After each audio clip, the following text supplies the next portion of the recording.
السلام علیکم دوستو، کیسے ہیں آپ سب؟ میں زبینہ فیاض ایک بار پھر آپ کے ساتھ تو میں شروع کر رہی ہوں شیشے کا گھر پتھر کے لوگ بائے محمد فیاض ماہی صاحب پارٹ 3۔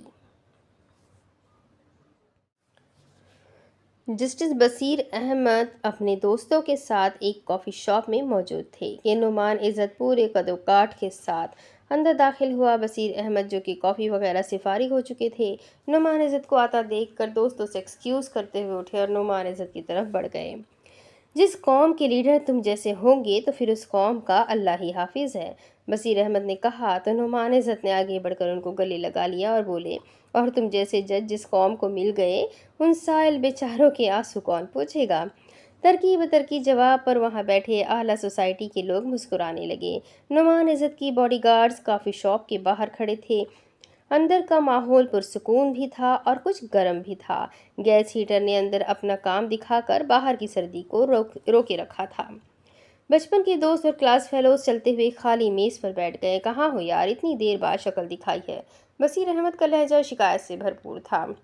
تم انصر کی برتھ ڈے پر بھی نہیں پہنچے؟ نعمان عزت ان کے پیار بھرے پرشکوہ انداز پر ہمیشہ کی طرح مسکراتے ہوئے بولے، تمہیں تو معلوم ہی ہے کہ آج کل سیاسی بساط عجیب ہی رنگ دکھا رہی ہے۔ نعمان عزت نے اپنی بات پوری کی ہی تھی کہ ویٹر نے ان کے سامنے کافی لا کر رکھ دی تھی۔ ویٹرز اور کافی شاپ کا مالک نعمان عزت اور جسٹس بصیر احمد کی طرح اپنے ہر اچھے گاہک کے مزاج اور رویے کو سمجھتا تھا۔ یہ شہر کا مہنگا ترین کافی شاپ تھا اور معیار کا اندازہ اس طرح بھی لگایا جا سکتا ہے کہ نعمان عزت جیسا زیرک سیاستدان اور پھر جسٹس بصیر احمد جیسے نامور جج حضرات اس کافی شاپ سے مستقل گاہک تھے، اور بہت سے ایسے امرا بھی اچھی طرح کافی پینے کے لیے اسی شاپ کا رخ کرتے تھے۔ تم سناؤ، کیسی گزر رہی ہے؟ بھابھی اور بچے کیسے ہیں؟ نعمان عزت دونوں ہاتھ میں میز پر رکھتے ہوئے بصیر احمد سے پوچھنے لگے تو وہ مسکراتے ہوئے بولے، سب اچھا ہے، انصر نے پولیس جوائن کر لی ہے۔ واہ بھائی واہ، جیسا باپ ویسا ہی بیٹا۔ یہ مبارک دینے کا ایک انداز تھا جو نعمان عزت نے اختیار کیا تھا۔ تھینک یو، جویریہ اور انیکا ابھی پڑھ رہی ہے۔ بصیر احمد نے کافی کا مگ ہونٹوں سے لگایا اور ایک سپ لیتے ہوئے بتایا۔ نعمان عزت نے کافی کے مگ سے نکلنے والے دھوئیں کو اپنی انگلی سے منتشر کرتے ہوئے کہا، پولیس جوائن تو ایسے کہہ رہے ہو جیسے کہ وہ کوئی سپاہی ہو۔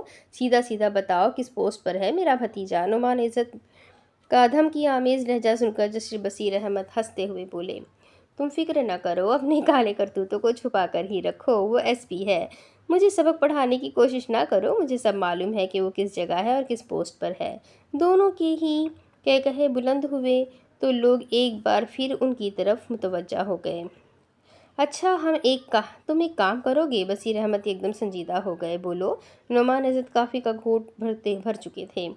تم اس سنڈے کو بھابھی اور بچوں کو لے کر میرے گھر ڈنر پر آ جاؤ۔ سچ؟ نعمان عزت اپنے ہاتھ پر ہاتھ مارتے ہوئے پرجوش انداز میں بولے اور اپنی بات کی تصدیق کے لیے ایک بار پھر بصیر احمد سے مخاطب ہوئے، تم سچ کہہ رہے ہو نا؟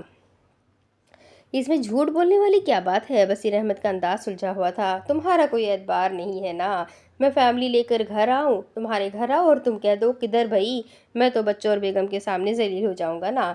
بصیر احمد ہنسنے لگے، ایسی کوئی بات نہیں ہے نا بھائی، مجھے یاد ہے کہ ایک بار تم مجھے گھر بلا کے گھر سے ہی بھاگ گئے تھے۔ نعمان عزت نے ذرا اونچی آواز میں کہا تو بصیر احمد سب کی محسوس کرتے ہوئے ادھر ادھر دیکھ کر گلا کھنکار کر بولے، بندے کے پتر بنو، ایسا نہ ہو کہ میں بھی تمہارے پول کھولنا شروع کر دوں۔ نعمان عزت قدرے ان کے قریب ہو گئے اور سرگوشی میں بولے، وہ کھانے والی بات نہ بتانا، باقی سب خیر ہے۔ اچھا وہ بات، جب تم نے کھانا کھا کر؟ نعمان عزت نے بصیر احمد کے منہ پر ہاتھ رکھا اور بولے، بہت کمینے ہو تم، خاموش رہو۔ ٹھیک ہے، اب بتاؤ، آ رہے ہو سنڈے کو یا نہیں؟ جسٹس بصیر احمد نے پوچھا تو نعمان عزت ہاتھوں کی انگلیوں سے میز بجاتے ہوئے بولے، سوچوں گا۔ کیا؟ بصیر احمد چیخنے والے انداز میں بولے، سوچو گے؟ اس کا مطلب کہ وہ بات مجھے بتانا ہی پڑے گی؟ بصیر احمد گلا کھنکار کر اٹھ گئے، ان کا انداز ایسا تھا کہ وہ سب کو اپنی جانب متوجہ کرنے والے ہیں۔ آؤں گا یار، پلیز۔ نعمان عزت نے گھبرائے ہوئے انداز میں کہا تو بصیر احمد قہقہہ لگا کر ہنستے ہوئے کرسی پر بیٹھ گئے۔ الو کی دم، اب ہم بال بچوں والے ہیں، ایسی چھوٹی چھوٹی حرکتیں ہمیں زیب نہیں دیتی، بصیر احمد نے کہا تو نعمان عزت مسکراتے ہوئے بولے ٹھیک ہے، ڈن ہو گیا۔ نعمان عزت نے بصیر احمد سے ہاتھ ملایا اور کہا اب چاہے کچھ بھی ہو جائے میں اس سنڈے ضرور آؤں گا۔ اکیلے نہیں آؤ گے، پوری فیملی کے ساتھ آؤ گے، ورنہ گیٹ سے اندر نہیں گھسنے دوں گا، یاد رکھنا۔ بصیر احمد کی دھمکی آمیزہ فقرہ سن کر نعمان عزت بولے اگر میں فیملی لے کر آ گیا تو کیا ٹریٹ دو گے؟ تم نہیں آؤ گے مجھے معلوم ہے، میں ضرور آؤں گا، تم دیکھنا۔ اب یہ میری انا کا مسئلہ ہے، ٹھیک ہے، اگر تم آ گئے تو کھانا میرے گھر پر کھائیں گے، اگر تم نہ آئے تو تم اس جگہ پر ہی آ کر اسی میز پر کان پکڑ کر مرغا بنو گے۔ بصیر احمد کی انوکھی شرط پر نعمان عزت ہوں کر کے رہ گئے۔ ڈن، اس سنڈے کو ڈنر تمہارے گھر ہی ہوگا، یاد رکھنا، میں بڑے پائے شوق سے کھاتا ہوں۔ نعمان عزت نے پرجوش انداز میں ہاتھ ملایا اور کافی کے مزے لیتے ہوئے اپنا اپنا کپ دونوں نے ختم کیا اور ماضی کے قصوں میں مگن ہو گئے۔ ان دونوں کی باتیں سن کر لگتا ہی نہ تھا کہ ان میں سے ایک اس ملک کا نامور اور منجھا ہوا سیاستدان ہے اور دوسرا سینئر ترین جج ہے، جس کے قلم کی ایک جنبش کی زندگی پل بھر میں موت کا بے رحم لبادہ اوڑھ لیتی ہے۔ دوسری طرف اقصیٰ نے غور سے سکندر کی طرف دیکھا اور پاس کھڑے ہوئے ملازم سے اس کا حدود اربہ معلوم کرنے لگی، لیکن وہ صرف اتنا ہی بتا پایا کہ صاحب نے نیا ڈرائیور رکھا ہے جو باڈی گارڈ بھی ہے اور گھر کی دیگر امور بھی نپٹایا کرے گا۔ اقصیٰ نے اس کو بلانے کے لیے کہا تو ملازم نے جا کر سکندر کو اقصیٰ بیوی کا پیغام سنایا۔ سکندر اس وقت کسی کام میں مگن تھا، وہ کاغذات کی دیکھ بھال کر رہا تھا۔ اس نے بھی اقصیٰ کو دیکھ لیا تھا لیکن نظر جھکا کر اپنے کام میں مگن ہو گیا تھا۔ وہ چلتا ہوا وسیع لان کی گھاس کو اپنے پاؤں تلے رونتا ہوا اقصیٰ کے سامنے پہنچ گیا۔ وہ پینٹ شرٹ میں ملبوس تھا، ہینڈسم اور اسمارٹ سکندر اقصیٰ کو پہلی نظر میں ہی بھا گیا تھا۔ چمکتی دھوپ میں آرام دہ کرسی پر بیٹھی ہوئی اقصیٰ سکندر کو سر تا پاؤں دیکھتی ہوئی بولی آنکھوں کی چلمن پر اتنا بوجھ مت ڈالو کہ دوبارہ آنکھیں اٹھنا ہی بھول جائے۔ اقصیٰ نے اس کی جھکی ہوئی نظروں اور سعادت مندی پر گہرا طنز کیا تھا۔ سکندر کایا نوجوان تھا، اس نے بچپن اور لڑکپن جیل میں گزارا تھا۔ اس نے ہر رنگ اور ہر طرح کے آدمی کے ساتھ جیل کے ٹھنڈے اور گرم فرش پر اپنی راتیں اس طرح گزاری تھی کہ اس کو ان کی خدمت کرنا پڑی تھی۔ ٹانگیں دبا کر، کبھی سروں کی مالش کر کر کے اس نے وہ سفر طے کیا تھا۔ اب بھی وہ یہ سمجھ گیا تھا کہ خوبصورت تتلی نعمان عزت کی کوئی خاص ہی رشتہ دار ہے، بیٹی یا بہن تو ضرور ہوگی۔ اس لیے دل ہی دل میں اس نے فیصلہ لیا تھا کہ ہر بات کا موضوع اور مختصر سا جواب دینا ہوگا، کیونکہ اقصیٰ قیمتی لباس میں ملبوس تھی اور اس کا چائے پینے کا انداز بتا رہا تھا کہ اس میں تکبر اور غرور کی علامتیں وافر مقدار میں پائی جاتی ہے۔ ملازموں کی نظریں نیچی ہی رہے تو اچھا ہے میڈم۔ ملازم؟ وہ خاص ادا سے بولی، ملازموں کے لباس اور حلیے تو ایسے نہیں ہوتے۔ میرا نام سکندر ہے اور میں صاحب کا نیا ملازم ہوں میڈم۔ اس نے اپنے لہجے کو خاص مؤدب رکھا تھا کیونکہ وہ اس محل میں ایک مشن پر آیا تھا اور وہ مشن اسے ہر حال میں پورا کرنا تھا۔ نظریں جھکا کر اور زبان کو 32 دانتوں کے تالے میں بند کر کے ہی وہ اپنا کام پورا کر سکتا تھا۔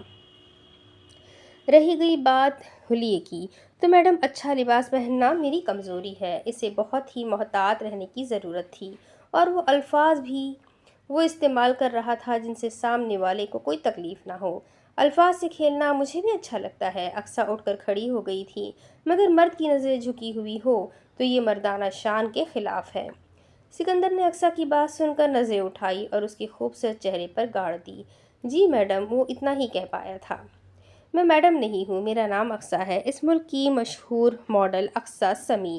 غرور اس کی باتوں سے جھلکنے لگا تھا۔ نعمان عزت میرے بڑے بھائی ہے۔ سکندر کو ایسے ہی کسی رشتے کی توقع تھی، کیونکہ نعمان عزت خود بھی جوان تھا اور پھر اس نے اقصیٰ کا نام کئی بار جیل کی سلاخوں کے پیچھے سنا تھا، لیکن آج اس کے گھر میں اس کے برابر کھڑا تھا۔ قیدیوں کی جیسی زبان اور جیسا لڑھک پن لچڑپن والا لہجہ اس نے اقصیٰ کے بارے میں سنا تھا، وہ اس سے مختلف نظر آ رہی تھی، یا پھر ریمپ پر لباس اور حسن کی اداؤں کو بکھیرنے کا نام ہی ماڈلنگ تھا۔ سکندر کا کام آسان ہوتا جا رہا تھا۔ نعمان بھائی نے تمہیں کس کام کے لیے رکھا ہے؟ ایک اور سوال کیا گیا۔ ہر اس کام کے لیے جو اس گھر کی حفاظت میں آ سکے۔ مختصر جامع جواب سن کر وہ قائل ہوتی ہوئی بولی، کون سا کام بہتر اور اچھا کر سکتے ہو؟ کوئی بھی کام؟ کوئی بھی کام؟ انداز چیخنے والا تھا، مگر وہ خود پر قابو پاتی ہوئی بولی، مثلاً secretary, media adviser, body guard, driver وغیرہ وغیرہ، سب کام کر سکتا ہوں اقصیٰ میڈم، لیکن ایک وقت میں ایک۔ اس نے جان بوجھ کر پہلی بار اس کا نام لیا تھا۔ اگر اپنے منہ سے اپنی تعریف کروں گا تو آپ کو برا لگے گا۔ سکندر کی گہری بات سن کر اقصیٰ اپنے ہونٹوں کو سیٹی بجانے والے انداز میں سکیڑ کر رہ گئی۔ تم دلچسپ آدمی لگتے ہو، تم سے کمپنی رہے گی۔ وہ واپس مڑ گئی تو سکندر کے ہونٹوں سے بڑبڑاہٹ ابھری۔ آپا صاحبہ، آپ کا کام ہونا شروع ہو گیا ہے۔ ان الفاظ میں کتنی کڑواہٹ تھی، اس بات کا اندازہ خود سکندر کو بھی نہ تھا۔ مسٹر سکندر، وہ اپنے کپ سے نعمان عزت کی بات سن کر گھما تو وہ بالکل اس کے سامنے کھڑے تھے۔ وہ چونک کر رہ گیا۔ جی سر جی، مؤدب ہوتا ہوا بولا تو نعمان عزت نے اس کے حلیے کی طرف دیکھا اور تعریفی انداز میں بولے، گڈ! نعمان عزت کے ملازم کو ایسا ہی لباس پہننا چاہیے۔ شکریہ سر جی، وہ سعادت مندی کا نمونہ بنا ہوا تھا۔ ہم ابھی نکل رہے ہیں اور شہر سے باہر جانا ہے، تیار ہو؟ نعمان عزت کا سوالیہ انداز میں حکم دینا یہ ثابت کرنا تھا کہ وہ سکندر کو ذہنی طور پر ہر وقت کسی بھی جگہ لے جانے کے لیے تیار ہی چاہتے تھے۔ میں ہر لمحے تیار ہوں سر، آپ حکم کریں۔ گڈ! نعمان عزت تمہیں کبھی بھی کہیں بھی بھیج سکتا ہے۔ نعمان عزت اس سے کہتے ہوئے آگے آگے چل پڑے تو سکندر کو ان کی تقلید کرنا پڑی۔ وہ پہلی بار کسی حکومتی رکن کے ساتھ اس کی قیمتی گاڑی کی ڈرائیونگ سیٹ پر بیٹھا ہوا ایک انجان منزل کی جانب جا رہا تھا۔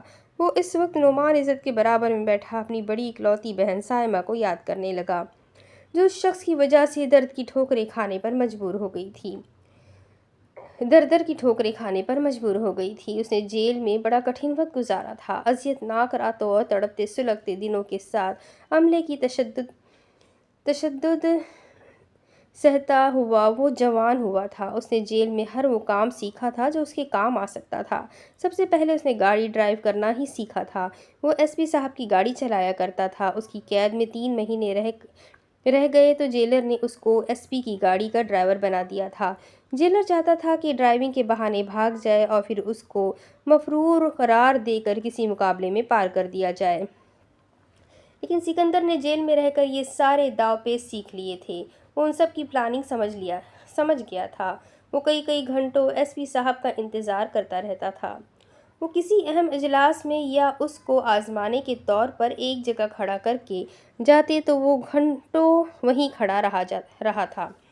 وہ دیکھ لیتا تھا کہ اس کے آس پاس سفید کپڑوں میں ملبوس پولیس والے اس کی طاق میں ہیں، لیکن اس نے اپنے 3 ماہ انتہائی اذیت میں کاٹ کر ان کی تمام پلاننگ پر پانی پھیر دیا تھا۔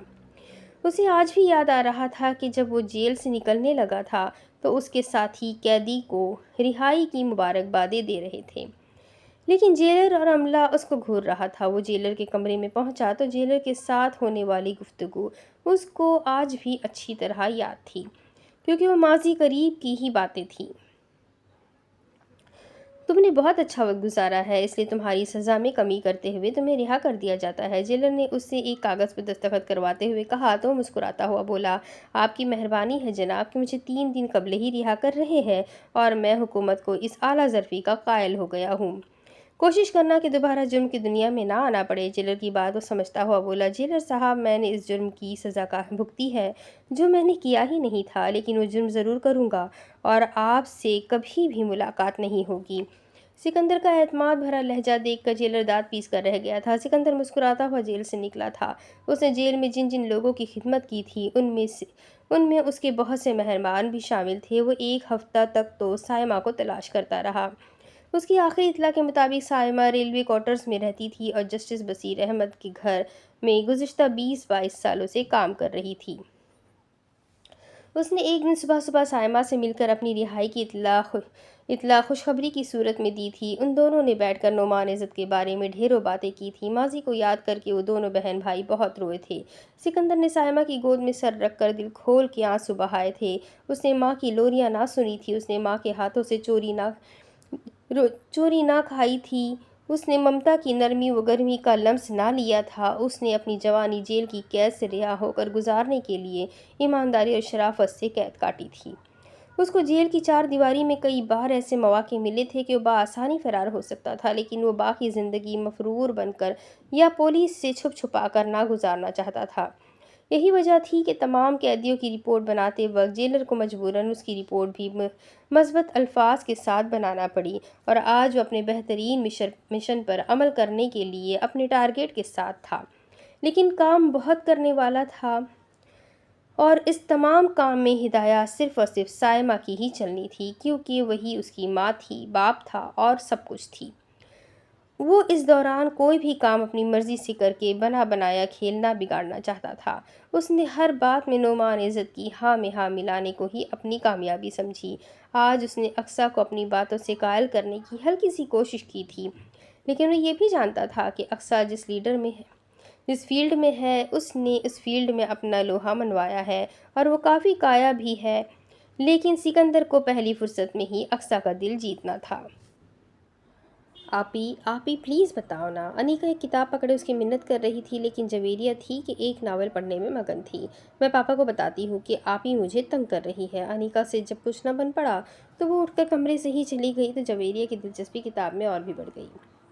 اب وہ مزید انہماک سے ناول پڑھنے میں کھو گئی تھی، لیکن ابھی چند ہی منٹ گزرے ہوں گے کہ موبائل کی گھنٹی نے اس کی توجہ اپنی طرف مبذول کر لی۔ اس نے دیکھا کہ انجان نمبر ہے تو کال بجنے دی۔ وہ کسی بھی انجان نمبر کی کال کو ریسیو نہ کرتی تھی، لیکن بار بار گھنٹی بجنے پر اس کو کوفت ہونے لگی تھی۔ اس شعور میں وہ ناول میں اپنی محویت برقرار نہ رکھ پائی تھی۔ اس نے غصے سے کال ریسیو کی۔ یس، وہ اتنا ہی بولی تھی، باقی دوسری طرف سے بات کرنے والے کی بات اور آواز سن کر بات کیا کرتی تھی۔ اگر کوئی نہ بولے تو وہ کال ڈسکنیکٹ کر دیتی تھی، لیکن اس بار سب کچھ ہی مختلف ہو گیا تھا۔ اس کے یس کہنے پر دوسری طرف سے بولنے والے نے سیدھا ہی بول دیا تھا، میں حارث نعمان بول رہا ہوں۔ دوسری طرف سے کوئی بھی لگی لپٹی بغیر ہی اپنا تعارف کروانے والا حارث نعمان اپنی خوبصورت آواز میں بول رہا تھا۔ جویریہ کو شرارت سوجھی۔ کون Haris Nauman? I am sorry. وہ کال کو ڈسکنیکٹ کر کے اپنے بد اخلاق ہونے کا تاثر نہ دینا چاہتی تھی۔ اس کا دل فریب انداز یقیناً حارث نعمان کے دل میں بھی کھپ گیا ہوگا، لیکن وہ دوسری طرف سے صرف جذبات کا اظہار ہی کر سکتا تھا، اپنی موجودہ صورتحال نہ دکھا سکتا تھا۔ نہیں پہچانا؟ اچھا، سچ کہہ رہی ہے آپ؟ دوسری طرف سے اس فقرے میں جتنا بھرپور اعتماد تھا، جویریہ اس کو محسوس کر سکتی تھی۔ وہ اس کیفیت کا مزہ لے رہی تھی جو اس وقت حارث نعمان پر گزر رہی تھی۔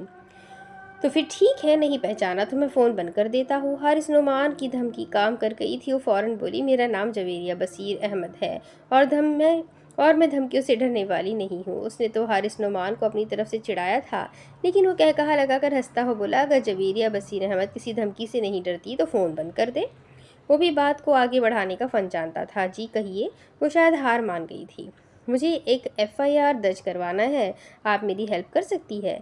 جویریہ کو اس لمحے وہ کچھ کھسکا ہوا لگا تھا، وہ صرف جی ہی کہہ سکی۔ میرا دل چوری ہو گیا ہے میڈم۔ وہ اتنا کہہ کر خاموش ہو گیا تھا، شاید الفاظ کو ترتیب دے رہا تھا یا پھر اپنے کہے ہوئے الفاظ کا رد عمل دیکھنا اور سننا چاہتا تھا۔ میں آپ کی کیا ہیلپ کر سکتی ہوں؟ جویریہ کا لہجہ شرارتی تھا، مگر دھڑکنیں بے قابو ہو رہی تھی اور ان کو قابو میں کرنا اس کے بس میں نہ تھا۔ دوسری طرف سے وہ پھر بولا، آپ جج صاحب سے کہہ کر میرا کیس ان کی عدالت میں لگوا دیں پلیز۔ وہ اپنے عام سے الفاظ کو اخلاقیات کا پیرہن اڑا کر جویریہ کو پرپوز کر گیا تھا، اور جویریہ یہ اس کی بات سمجھتے ہوئے سرخ گالوں پر تپش کو محسوس کرتی ہوئی بولی، میں اس سلسلے میں آپ کی کوئی بھی ہیلپ نہیں کر سکتی۔ وہ شرارتی انداز اور چلبلی بات کو محسوس کرتا ہوا بولا، اگر میں کہوں کہ مجھے چور کا بھی پتہ ہے اور اس کے گھر کا بھی، تو پھر بھی آپ میری کوئی مدد نہیں کر سکتی؟ چور کا نام پتہ بتا دیں، میں کوشش کروں گی کہ آپ کی رپورٹ درج ہو سکے۔ وہ اس وقت ناول کو بور ترین تفریحی قرار دے کر سائنس کی سیجاد کی دیوانی ہو گئی تھی، جس نے کتابوں کے کرداروں کو الفاظ کی بجائے زبان دی تھی، اور وہ اس وقت خود کو بھی کسی کہانی کا کوئی کردار ہی سمجھ رہی تھی۔ اگر میں خود ہی چور کو پکڑوا دوں تو؟ وہ پیار سے بولا تھا۔ کیسے؟ مختصراً سوال اس بات کی نشاندہی کر رہا تھا کہ وہ یہ جاننا چاہتی ہے کہ حارث نعمان کیا چاہتا ہے۔ بابا جان بتا رہے تھے کہ انکل نے ہماری ساری فیملی کو اپنے گھر پر انوائٹ کیا ہے۔ حارث نعمان مطلب کی بات پر آ رہا تھا، لیکن جویریہ حیران رہ گئی تھی۔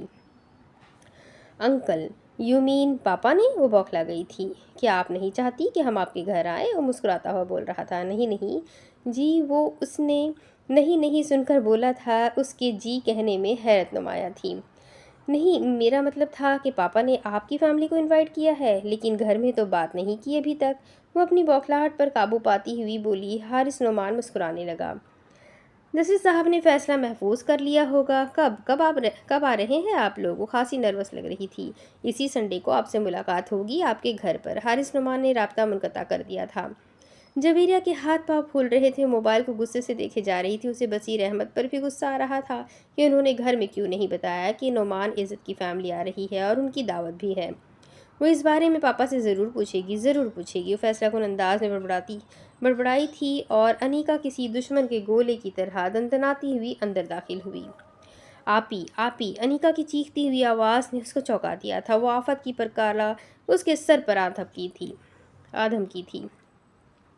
پاپا بلا رہے ہیں، فوراً نیچے آ جاؤ۔ یہ کہہ کر اپنی شکل گم کرتی ہوئی جتنی تیزی سے آئی تھی اتنی ہی تیزی سے واپس چلی گئی تھی۔ جویریہ نے اپنے بال پونی میں سمیٹے اور بیڈ سے اتر کر آئینے کے سامنے کھڑے ہو کر اپنے سراپے کا جائزہ لیا۔ وہ کمرے سے باہر نکل گئی۔ انصر کوئی میگزین دیکھنے میں مگن تھا، جبکہ بصیر احمد اور تانیہ بیگم چائے پینے میں مصروف تھے، جبکہ انیکا سامنے والے صوفے پر بیٹھی ہوئی ان کی شکلیں دیکھ رہی تھی۔ جویریہ کو دیکھ کر بصیر احمد مسکرائے اور بولے، آؤ آؤ جویریہ، یہ ہم تمہارا ہی ذکر کر رہے تھے۔ وہ پوچھنے کی گستاخی نہ کر سکتی تھی، لیکن حیرت کا اظہار کرتی ہوئی انیکا کے ساتھ ہی بیٹھ گئی۔ کم آن gentleman, may I have attention please؟ بصیر احمد نے یہ فقرہ خصوصی طور پر انصر سے کہا تھا۔ وہ میگزین بند کر کے ان کی جانب متوجہ ہو گیا تو بصیر احمد بولنے لگے۔ تم لوگ تو جانتے ہو کہ نعمان عزت میرے بچپن کا دوست ہے، بصیر احمد کہہ رہے تھے تو انیکا کی ناک چڑھ گئی، کیونکہ وہ اپنا کیس باپ کی عدالت میں لے کر آئی تھی، لیکن یہاں تو معاملہ ہی الٹ ہو گیا تھا۔ خیر، دوسروں کی طرح ہم تنگوش ہو کر باپ کی باتیں سننا اس کا فرض تھا۔ وہ میرا کلاس فیلو بھی ہے، ہم ہفتے میں یا مہینے میں ایک بار ضرور ملتے ہیں۔ اس بار ہم دونوں میں شرط لگی ہے۔ بصیر احمد خاموش ہوئے تو انصر بول پڑا، کیسی شرط پاپا؟ وہ الو اس بار ملا تو میں نے اس سے گلہ کیا کہ وہ انصر کی برتھ ڈے پارٹی پر کیوں نہیں آیا، تو اس کا مصروفیت کا بہانہ اس کو بچا گیا، لیکن اس نے کہا کہ میں آپ سب کو لے کر اس کے گھر دعوت پر آؤں۔ لیکن میں نے اسے کہا کہ پہلے وہ آئے، کیونکہ اس نے انصر کی پارٹی مس کی ہے۔ اس طرح میری فیملی تمہاری فیملی سے بھی مل لے گی اور کھانا بھی مل بیٹھ کر کھا لیں گے۔ بصیر احمد کی بات تو سادہ تھی، مگر کھڑاک پھیلا دیا گیا تھا، اسی لیے انیکا خاموش نہ رہ سکی اور بولی، لیکن پاپا جی، اس دعوت میں کیا خاص تھا کہ آپ نے ہم سب کو جمع کر کے خبر سنائی؟ بصیر احمد اس کی بات سن کر ہنسنے لگے اور بولے، میں چاہتا ہوں کہ وہ نہ آئے۔ بصیر احمد کی یہ بات سن کر سبھی ہکا بکا ہو کر ان کی طرف دیکھنے لگے، تو وہ اپنے ہاتھ پر ہاتھ مارتے ہوئے بولے، کیسا؟ یہی تو سسپنس ہے، وہ نہیں آئے گا تو میں شرط جیت جاؤں گا۔ بصیر احمد کی بچوں جیسی بات سن کر انصر کہا لگا کر ہنس پڑا، تو بصیر احمد اس کی طرف دیکھ کر اپنا ہاتھ آگے بڑھاتے ہوئے دوستانہ انداز میں بولے، ہاتھ پھینکو، کیسا رہا؟ میری پلاننگ کیسی ہے؟ انصر نے باپ کے ہاتھ پر دوستانہ انداز میں ہاتھ پھینکا تو ایک دم سنجیدہ ہوتے ہوئے جویریہ سے مخاطب ہوئے، تمہاری اسٹڈی کتنی ہے ابھی؟ جویریہ چونک کر رہ گئی اور جسٹس صاحب کی طرف دیکھتی ہوئی بولی، ابھی ایگزام ہونے ہیں اور پھر 3 ماہ بعد رزلٹ ہوگا۔ لیکن پاپا، جویریہ کی اسٹڈی کا اس دعوت سے کیا تعلق؟ انصر حیرت سے بولا تو بصیر احمد نے دوستانہ موڈ میں اس کو اشارہ کیا کہ اس کی شادی کرنی ہے، تو انصر خوش ہوتا ہوا اس کو چھیڑنے والے انداز میں ہاتھ کو منہ پر رکھ کر باجا بنا کر منہ سے آواز نکالتا ہوا ناچنے لگا، تو جویریہ کی حیرت دوگنی ہو گئی، جبکہ باقی سبھی مسکرانے لگے۔ جویریہ اٹھ کر جانے لگی تھی، وہ روحان سی ہو گئی تھی، مگر پاپا، میں ابھی شادی نہیں کروانا چاہتی۔ بصیر احمد آگے بڑھے اور جویریہ کے سر پر ہاتھ رکھتے ہوئے پیار سے بولے،